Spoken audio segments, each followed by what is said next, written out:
અત્યારે આપણે જે મોલમાં આવ્યા છે ને પટાયાનો સૌથી મોટામાં મોટો ખુશી મોલ છે. આ મોલનું નામ તને ખબર પડી કે નહીં? બારે વાંચ્યું હતું? હા.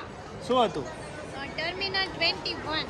ટર્મિનલ 21 પટાયાનો સૌથી મોટામાં મોટો કોઈ મોલ હોય ને તો એ આ છે. અત્યારે અહીંયા ઊભા છે અને અમે અત્યારે ભાઈ અમદાવાદના જોલી વર્લ્ડ ટૂર વાળા રાજભાઈ જોડે આવ્યા છે ને એ આપણને વિઝિટ કરાવે છે. જો આ મોલ છે.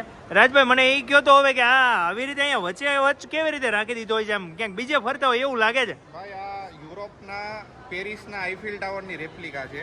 એવી રીતના ટર્મિનલ 21માં મેજર બધા કન્ટ્રીની રેપ્લિકા તમને જોવા મળશે. એવું છે? આ કેટલા માળ છે પણ આમ લાંબા? તમે આમાં હમણાં વચ્ચે આગળ ફરશો તમને એવું લાગશે તમે લંડનમાં ફરો છો. શું વાત કરો? તમને એવું લાગશે તમે જાપાનમાં ફરો છો.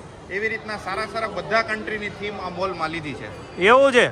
તો હવે આપણે ઉપર જવું જોઈએ ને. આપણે અહીંયા ઉપર ચડતા લાગે છે. આ બધું આડું અવડું કેટલું છે અહીંયા જોવા જેવું. અહીંયા ફોટો શૂટ કરવાના. આપણે ફોટો ક્લિક કરી લેવું ને અહીંયા. હાલો તો આગળ આપણે જોઈએ અલગ અહીંયા શું મળે છે અને કેવું હોય છે. પછી આ શું છે આમાં? આ એનો કેફે છે અને આવી રીતના મોલની અંદર ઘણા બધા સ્ટોલ્સ છે, કેફે છે અને ઓલમોસ્ટ સારી બધી બ્રાન્ડ અવેલેબલ છે. શું વાત કરો છો?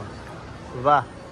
અહીંયાથી એન્ટ્રી ગેટ જ પણ અહીંના ઘણા બધા છે કા? મલ્ટિપલ એન્ટ્રી ગેટ છે અને પાર્કિંગ માટે આખું એક અલગ બિલ્ડિંગ બનાવેલું છે. હે?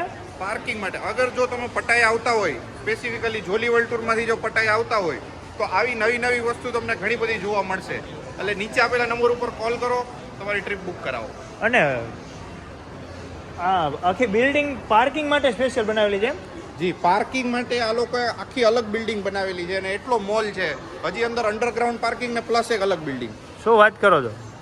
બધી બ્રાન્ડનું અહીંયા જોવા મળે એમ? આપણે ખુશી અહીંયા જ્વેલરી છે જોતો ખરી? એ વોચ છે.